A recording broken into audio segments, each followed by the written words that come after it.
Allez, on y va. Philippe Casassus, je suis hématologue en fin de carrière. J'ai arrêté de faire des dispenses de sport parce que finalement, ça n'est pas pertinent. On a montré par exemple que le meilleur traitement du lumbago, des lombalgies, ce n'est pas de rester au lit, c'est l'activité physique. Ça paraît étonnant, mais c'est comme ça. Dans le diabète de la maturité, qui est le diabète du surpoids, il est évident que ce surpoids peut être contrôlé par l'activité physique beaucoup mieux que par le régime, par exemple.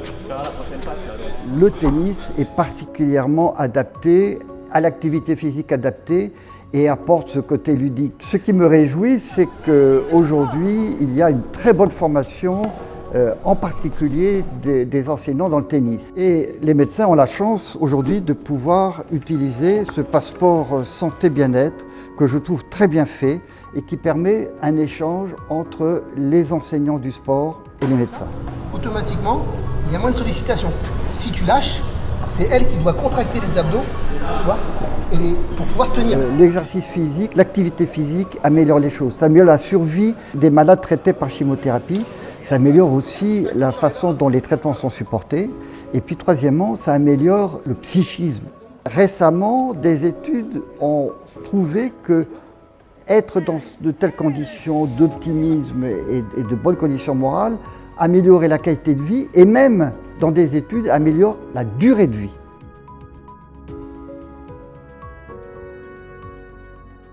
Olivier, tu viens de voir un médecin qui lui est convaincu et qui commence à prescrire. Donc c'est typiquement des prescriptions que tu vas toi avoir en main lorsque le patient va venir dans tes séances. Qu'est-ce que tu souhaites voir sur cette prescription? Qu'est-ce qui est pour toi important et indispensable pour tes séances? Alors, vous m'entendez ou oui? C'est bon, super. Déjà, je vais dire du bien de vous. On a besoin de vous en fait. C'est ça que je veux dire. C'est ça que je veux dire par là, parce que il y a différentes problématiques auxquelles il faut que nous on réponde sur le terrain, et on peut pas le faire sans votre participation et sans votre travail en amont. Et du coup, il faut que nous on puisse répondre à des problématiques de santé et des informations que vous allez nous faire passer. Et du coup, la priorité, déjà, ça a été évoqué, ça va être la sécurité. Et ça, c'est quelque chose qu'on sait faire globalement, mais quand on reçoit des patients qui sont dans des conditions de santé particulières, on a besoin de plus de précision. Du coup, c'est dans ce cadre-là que votre travail est vraiment très très important et qu'on a des informations qu'on doit recevoir et qu'on doit, via des formations, pouvoir interpréter correctement sur le terrain. Du coup, on a besoin de vous en priorité sur ce qu'on ne doit pas faire, sur les contre-indications partielles. Ça a été évoqué tout à l'heure avec des difficultés notamment chez les cardiologues. Je vais prendre un exemple qui peut paraître très basique, mais si on a un patient qui arrive avec une pathologie cardiovasculaire et qu'on sait qu'on ne doit pas dépasser 100 battements par minute, bah déjà nous, on sait qu'on va pouvoir travailler en toute sécurité si on respecte ça. Le reste, on sait le faire. Donc c'est vraiment des contre-indications de cet ordre-là sur lesquelles il va falloir nous on puisse s'appuyer. Donc après, évidemment, le truc, c'est que nous, sur le terrain, on va pouvoir le traduire comme ça, avec des contre-indications partielles. C'est ne pas courir, ne pas sauter, réguler l'intensité de l'exercice, alors via la fréquence cardiaque ou via des indicateurs de terrain comme l'essoufflement. On parle, nous, dans l'encadrement de l'activité physique, des seuils ventilatoires. Et donc, grosso modo, il faut qu'on s'assure que la personne elle puisse échanger verbalement avec nous de manière assez confortable. Et là, on sait qu'on est dans des intensités qui sont raisonnables par rapport à ce qui peut nous être demandé. Alors là, j'ai mis sur la diapo des exemples divers, mais les contre-indications partielles aussi, l'avantage, c'est ce qu'Alain va pouvoir vous expliquer, c'est que vous les connaissez, les patients. Et du coup, ça va être des détails mis bout à bout sur lesquels nous, on va pouvoir s'appuyer. Parce qu'effectivement, il y a des patients qui vont être polypathologiques. Et effectivement, il va peut-être y avoir un diabète, mais aussi un problème à l'épaule. Et du coup, je vais m'appliquer à ça pour le diabète et à ça pour le problème à l'épaule. Donc, ces contre-indications partielles, elles sont vraiment très, très importantes. Ensuite, il peut y avoir effectivement des choses qu'il va falloir surveiller, comme des signes d'hypoglycémie. Ça encore, hein, nous, on les voit en formation. Du coup, si nous, sur la prescription et les contre-indications partielles, il y a marqué surveiller les risques d'hypoglycémie, on sait de quoi on parle, mais au moins, nous, on est prévenus, même s'il n'y a pas marqué patient diabétique, parce qu'on sait tous la problématique des informations médicales, hein, ben on sait ce qu'il va falloir surveiller et on sait qu'on va pouvoir travailler en sécurité grâce à votre travail et grâce aux informations que vous allez pouvoir nous faire passer via un certificat de contre-indication partielle et de recommandation. Je ne m'éternise pas, hein, parce que de toute façon, c'est noté. Et après, évidemment, on est gourmand. Et on voudrait dans la mesure du possible, que ça aille encore plus loin. On a parlé, et vous l'avez évoqué là dans les échanges, dans les questions, on a parlé du sport et de l'activité physique en tant que médicament. Du coup, faut le penser comme ça, avec une posologie. Combien de fois dans la semaine? À quelle intensité? Est-ce qu'il faut observer la récupération véritablement? Si je reprends les recommandations de l'OMS, c'est travail cardiovasculaire 5 fois dans la semaine, 30 minutes, et du renforcement musculaire 2 fois dans la semaine. Et c'est bien précisé, par exemple, 2 jours non consécutifs, parce qu'il faut observer des périodes de récupération qui sont importantes pour pouvoir conserver cet aspect sécurité et bénéfice pour la santé. Donc, forcément, nous, on a envie de plus d'informations pour travailler encore mieux sur le terrain. Et du coup, les recommandations là, que j'ai notées, hein, pareil, hein, qui sont vraiment à titre d'exemple, ça nous aide à travailler encore mieux, à travailler dans le sens du patient et à travailler en lien les uns avec les autres. Le monde du sport, l'activité physique et le monde médical. Et c'est ça qui est vraiment important, c'est ça qui va faire que ça va fonctionner. Qu'on puisse faire des allers-retours et qu'on puisse être au service du patient véritablement. Je parle, mais bon, les recommandations, elles sont marquées, mais c'est juste que j'appuie mon discours sur la diapositive. Et après, du coup, l'important, ça va être comment vous allez vous organiser. Et c'est là que je laisse la main à Alain. Oui, Alain, toi, c'est toi le prescripteur. Du coup, tu as entendu le message de celui qui va recevoir la prescription. Est-ce que toi, ça te semble raisonnable? Qu'est-ce que tu peux nous en dire de ces besoins? Alors, bonjour à tous. Merci à la Ligue Île-de-France de m'avoir invité. Donc, effectivement, on en a parlé déjà depuis le début effectivement, du colloque, l'intérêt primordial de prescrire l'activité physique pour nos patients chroniques. Le premier message, effectivement, c'est, bien sûr, aux médecins, n'ayez pas peur de prescrire du sport, du tennis, et en plus, effectivement, sans le savoir, faites un sondage déjà auprès de vos patients. Je pense que dans vos patients diabétiques, hypertendus, il y en a déjà beaucoup qui sont dans des clubs sportifs sans le savoir et qui sont déjà en club, voire en compétition, voire en entraînement. Donc, moi, effectivement, en posant la question, j'ai beaucoup de patients qui disent « Oui, moi déjà, je fais de la compétition au tennis ». L'intérêt, donc, c'est de... Voilà, ils sont déjà, sans le savoir, ils sont déjà dans le parcours de soins par rapport à ça. Après, effectivement, donc nous, comment faire effectivement au cabinet pour prescrire du sport et généralement du tennis adapté? Bien sûr, on a beaucoup d'avantages, nous médecins traitants, à prescrire du sport. On a la connaissance de son patient, bien sûr, sur sa santé, ses habitudes de vie et son environnement. On a la connaissance aussi du réseau local de santé. Si on a des examens complémentaires à prescrire, si on doit les adresser vers des spécialistes, vers des structures adaptées, on en parlait tout à l'heure, le disait Alain Frey aussi, effectivement, dans la région, effectivement, on a beaucoup de possibilités pour nous aider, pour nous prescrire du sport et du tennis. Et bien sûr, on a avant tout la confiance des patients qu'on connaît de façon très pertinente. Bien sûr, il y a des inconvénients, il ne faut pas s'en cacher, effectivement, au cabinet. Actuellement, surtout la période nous le dit bien, on a une surcharge de travail, donc effectivement de rajouter du travail dans les cabinets, c'est compliqué. On a peut-être une certaine méconnaissance de règles de prescription effectivement de l'activité physique. Donc là aussi, il y a des projets qui sont en cours pour former les médecins généralistes à la prescription. Les consultations, l'intérêt aussi, il faut prescrire du sport, mais il ne faut pas le faire n'importe comment effectivement. C'est quand même nous effectivement le garant effectivement d'une bonne prescription. Donc, il faut que la consultation elle soit dédiée effectivement à cette prescription ou faire sur des temps complémentaires de la consultation. Parce qu'effectivement, on en reparlera tout à l'heure, l'HAS effectivement préconise de faire une consultation de 30 minutes. Effectivement. ce qui effectivement en cabinet de ville est très compliqué, mais effectivement il faut adapter les choses.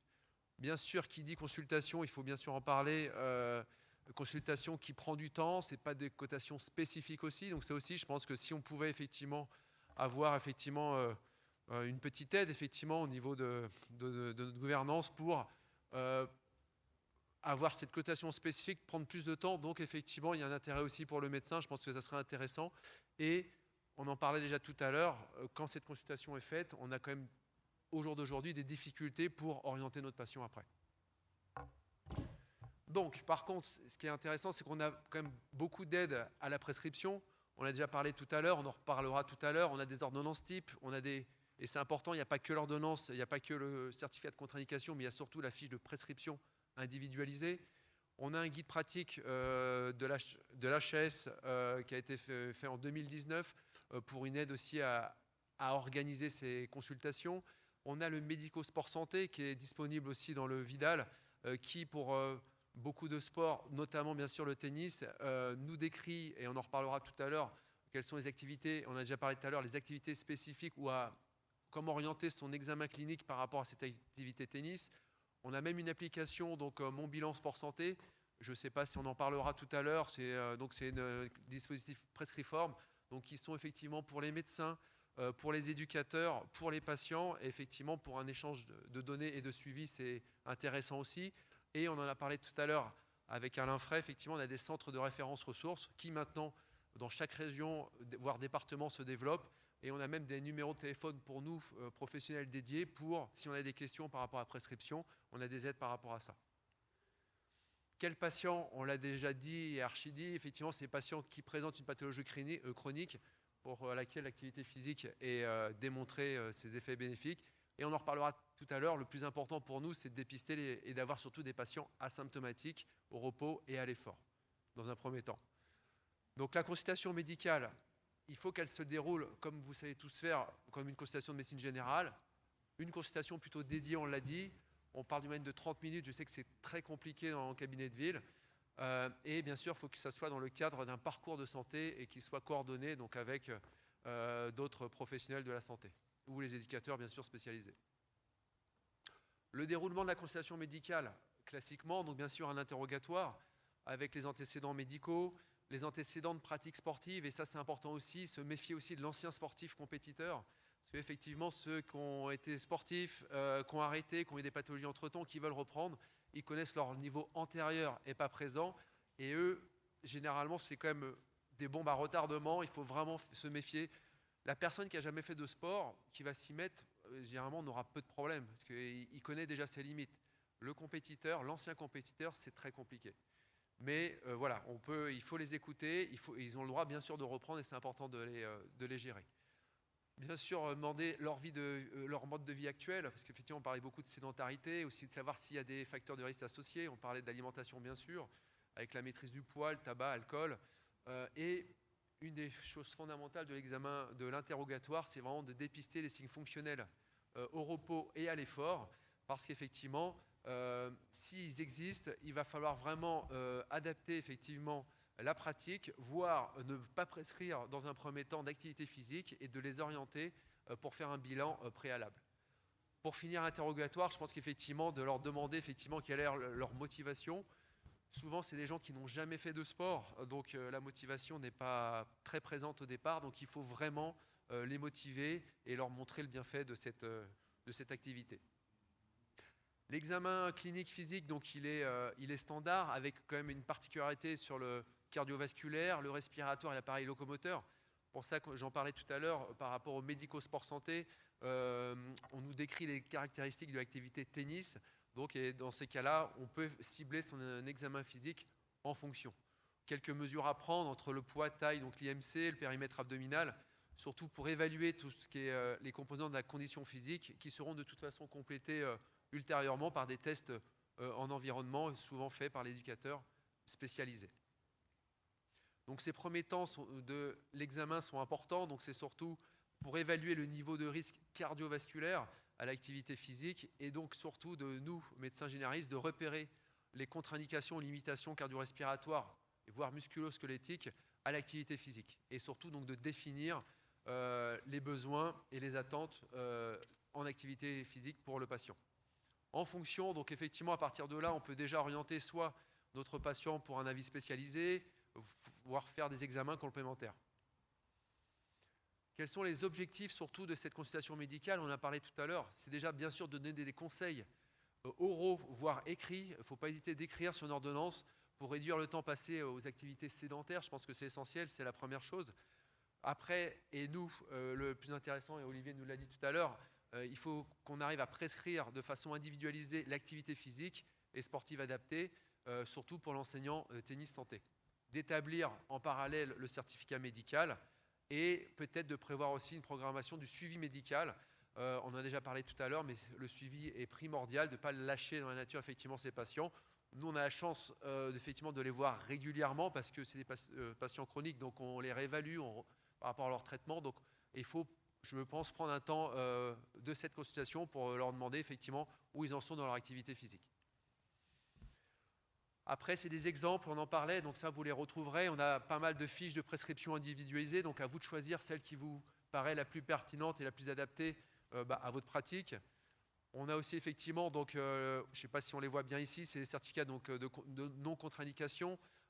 Effectivement, on en parlait, il y en a un qui est un certificat qui est type dans le carnet de suivi, mais depuis peu, effectivement, à la FFT, donc le groupe santé, donc sport adapté, vient de créer effectivement un certificat qui regroupe effectivement le certificat et la préconisation. Donc là, je vous l'ai mis, mais qui sera prochainement effectivement diffusé. Mais il est dans la petite pochette que nous avons donnée ce matin à tout le monde. Vous l'avez dans votre... Donc c'est fait. Après, effectivement, ce qui est important, c'est à la fin de cette consultation, comment orienter le patient. On va dire globalement 3 situations. On en a parlé, le plus important, c'est si le patient est vraiment symptomatique, à l'effort, au repos, lui, il faut vraiment organiser une consultation à visée diagnostique. Donc soit si c'est une difficulté respiratoire à l'effort, en fonction de ses antécédents, d'en parler avec son cardiologue, le pneumologue, si c'est des limitations articulaires, peut-être en parler avec le rhumatologue. Et ces patients-là, on peut effectivement directement aussi, et comme pour les patients les plus complexes, donc les plus, on va dire, qui comportent plusieurs pathologies chroniques, ne pas hésiter effectivement de les adresser aux centres départementaux, j'ai mis régionaux, mais déjà départementaux de référence ressources. Et eux, effectivement, ils ont tout le plateau technique pour faire un bilan préalable.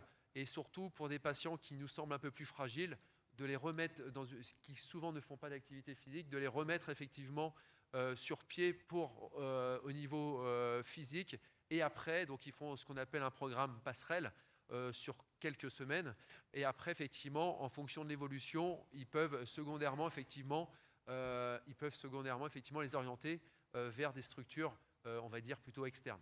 Et donc, pour tous les autres patients, et au final, c'est pour un grand nombre de patients, des patients donc, avec des pathologies chroniques qui sont bien stabilisés, eux, on peut vraiment directement, je sais que c'est des soucis après pour où les adresser, mais on a des clubs effectivement de tennis stabilisés, on en a déjà bien parlé tout à l'heure, eux, on peut les adresser directement, ou il y a bien sûr aussi les maisons sport santé, qui ne sont pas spécifiques tennis, mais qui peuvent aussi orienter vers effectivement l'activité physique. À nous, et on en a déjà parlé beaucoup, à nous effectivement d'aller vers aussi ces maisons sport santé pour proposer notre activité tennis, pour qu'ils aient dans leur catalogue effectivement cette proposition à faire. Ou après, effectivement, pour certains vraiment les plus stables, on peut leur proposer une pratique sportive autonome par rapport à tout ça. Voilà, donc voilà comment se déroule notre examen clinique. Effectivement, c'est compliqué à mettre en place, mais on y arrive, on peut le faire, mais il faut bien sûr bien le faire, il y a quand même quelques précautions à prendre. Je vais redonner la main à Olivier. Donc comment ça se traduit sur le terrain? Ok, juste pour terminer, si on a ce travail qui est fait en amont, nous, ça nous libère, ça nous enlève un poids considérable sur le terrain et ça nous permet d'encadrer en toute sécurité, comme je l'ai dit, et encore mieux, de majorer les effets qu'on va avoir sur la santé des participants. Je ne dis même pas patients, hein, participants, athlètes, appelez-les comme vous voulez, mais effectivement, ils ne sont plus là pour être dans du médical, ils viennent s'amuser. Et nous, si on arrive à s'appuyer là-dessus, on va pouvoir travailler en sécurité, on va pouvoir majorer les bénéfices par rapport aux risques qui sont induits par l'activité et par leur état de santé. on va mettre la maladie de côté et on va s'appuyer juste sur des notions de plaisir, de régularité et on va, comme tu le disais tout à l'heure, faire tout notre boulot pour pérenniser l'activité physique parce que c'est ça qui va avoir des effets à moyen et long terme sur la santé des gens. Et c'est là c'est un des chevaux de bataille du truc, quoi. Donc merci de travailler comme ça parce que nous, ça nous permet de travailler mieux sur le terrain. Et là, je fais la pub. Hein. C'était conclu comme ça. Hein. Bien sûr. Oui. Dans vos sacs, vous avez le livret de suivi qui est vraiment, vraiment top. Et ça, c'est un outil que nous, sur le terrain, on peut utiliser et qu'on utilise à bon escient. Et quand on fait des petits tests ou des remarques et qu'on sait que le participant, notre joueur, va retourner voir son médecin, on lui dit « Ok, bah voilà, si ça intéresse le médecin, s'il a le temps, tu peux lui donner ces éléments-là que nous, on a mesurés sur le terrain. Et on peut les avoir fait 1 fois, 2 fois, 3 fois dans l'année. Et comme ça assure un suivi, une progression et une évolution de son état de condition physique. Et ça me permet d'ailleurs, Olivier, de rebondir sur ce que tu viens de dire. Et Alain, quand tu parlais de pratique autonome, il ne faut pas confondre autonome et seul. C'est-à-dire que le but, ce n'est pas que le patient, finalement, fasse du sport tout seul. Qu'il le fasse de manière autonome, c'est-à-dire sans avoir un centre de ressources, sans avoir une maison de santé. Mais vous, APA et médecin, vous êtes là pour faire le suivi. C'est-à-dire qu'il ne... C'est pas juste va faire du sport et puis démerde-toi. C'est bien une pratique autonome, mais suivie et encadrée. C'est quelque chose qui a été évoqué tout à l'heure. La pratique encadrée, elle a plus de bénéfices que la pratique autonome parce que ça permet d'assurer une régularité, ça permet d'assurer des contenus qui vont être plus ciblés, comme l'a dit Laurent précédemment, avec les curseurs qu'on va ajuster en fonction des préconisations qu'on va avoir et des recommandations qu'on va avoir. Mais quand vous pouvez renvoyer vers un club ou une structure, c'est encore mieux. C'est vraiment, il y aura plus de bénéfices, c'est sûr. Et puis la motivation à faire tout seul ou encadré, c'est pas la même. Hein. Merci beaucoup. L'observance, l'ordonnance ne suffit pas. Il y a aussi l'observance de cette ordonnance. Et les éducateurs APA sont là pour la faire respecter. Merci à vous deux. Je voudrais les remercier chaleureusement pour l'intervention. On va passer aux questions-réponses. Est-ce qu'il y a des questions dans le public ou sur Internet ? Deux questions un peu liées. C'est le problème de la prescription du sport santé réside dans la notion de prise en charge qui est associée. Actuellement, ça ne suit pas et les patients se découragent. Mais peut-être que c'est aussi le champ de réponse de Madame Gauthier, tout à l'heure. Ouais, donc celle-là, on l'a. La prescription et la prise en charge. Voilà. Nous, effectivement, le souci actuel, et on en a déjà pas mal parlé, c'est effectivement à la fin de notre consultation, si on estime effectivement que le patient peut pratiquer une activité physique et adaptée, dont le tennis, c'est comment l'orienter. On a effectivement des dispositifs comme Prescriform où effectivement tout est catalogué, mais effectivement en fin de consultation, on ne peut pas prendre ce temps non plus, et je ne suis pas sûr que ça soit totalement notre rôle à nous, médecins, d'aller voir avec le patient sur Internet, etc., quel club, etc.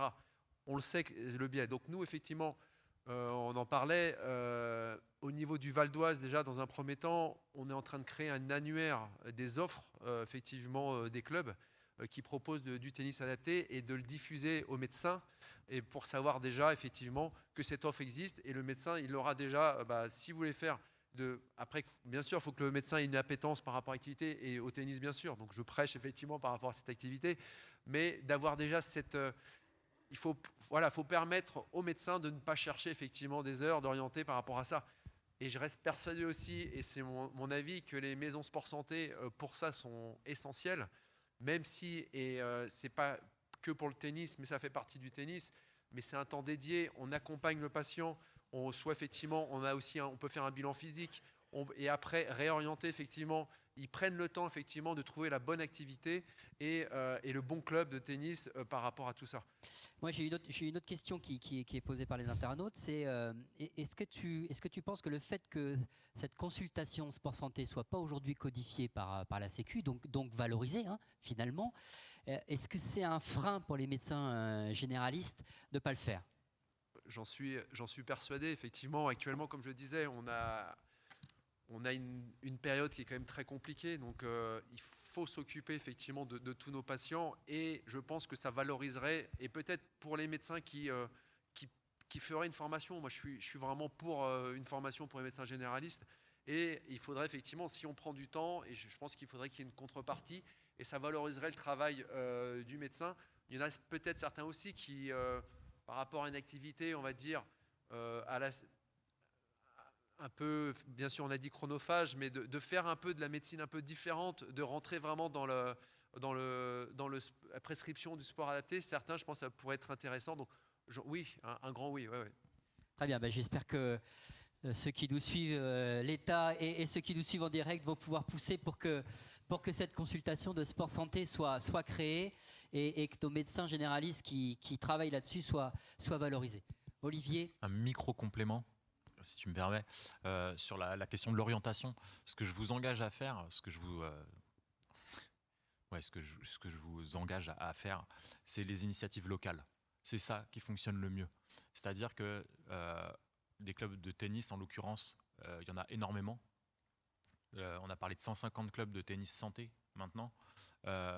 Juste faites le lien avec un club dans un premier temps et ça veut dire que vous aurez quelque chose sous la main qui va vous permettre d'orienter un patient. Juste connaissance d'un club dans un premier temps, une année. La deuxième année, un autre club, une autre structure, peu importe. Mais les initiatives locales, quitte à faire le lien en rencontrant l'éducateur qui lui aussi doit faire sa part du boulot et venir vers vous et se faire connaître. Mais ce sont ces initiatives-là qui fonctionnent le mieux de ce que j'ai pu voir moi sur le terrain. Merci Olivier, parce que encore une fois, tu me tends la main sur notre prochain sujet. C'est ces initiatives locales. Il y a une autre question. Et le local et le... Ah, il y a une autre question? Oui, juste un petit commentaire sur les problèmes économiques, parce que tous les bienfaits du sport, on en est convaincu. On a parlé des problématiques de codification de l'acte, la consultation spécialisée. Et moi, ce que je remarque, c'est un des gros problèmes, c'est une fois qu'on a fait la prescription, le patient il est habitué à avoir des prescriptions médicamenteuses, des actes remboursés. Et pour moi, le plus grand obstacle, c'est de se dire, une fois que j'ai prescrit ça, est-ce que le patient va avoir un remboursement, va avoir quelque chose? Parce que là, c'est quand même aussi un gros problème de diffusion des prescriptions tennis santé. Un petit commentaire à ce sujet. Christelle Gauthier a noté la question immédiatement. Je l'ai vue notée sur son agenda. Là. Elle va y répondre. C'est vrai que le modèle économique est encore à inventer et à équilibrer. Il y a des grands débats sur la gratuité ou pas. Est-ce que la gratuité est un problème ou pas? Mais merci de poser cette question parce que c'est effectivement aujourd'hui un frein possible. Olivier? 2 chiffres. Enfin, les gens en ALD, c'est 840 € par an de reste à charge en moyenne. Alors quand ils sont en plus polypathologiques, ça augmente considérablement. Donc entre 840 € de reste à charge et une licence dans un club de sport, le calcul il est vite fait. Il y a aussi effectivement le modèle économique, Christelle en parlera, je pense, fortement, mais oui, il y a aussi des gains économiques à trouver et à renvoyer sur d'autres traitements. Donc effectivement, en diabétologie, on peut, avec le sport sur tertiaire diabète, attention, je ne généralise pas, mais on peut éviter les médicaments. Et ce coût de médicaments gagnés, il pourrait peut-être effectivement être transféré sur l'activité physique ou en tout cas sur la remboursement de la thérapie non médicamenteuse. Voilà, donc c'est des pistes qu'on va aborder avec Christelle après. Je vais vous demander de remercier chaleureusement Olivier et le docteur Terminet. Merci encore pour votre intervention. À très très bientôt.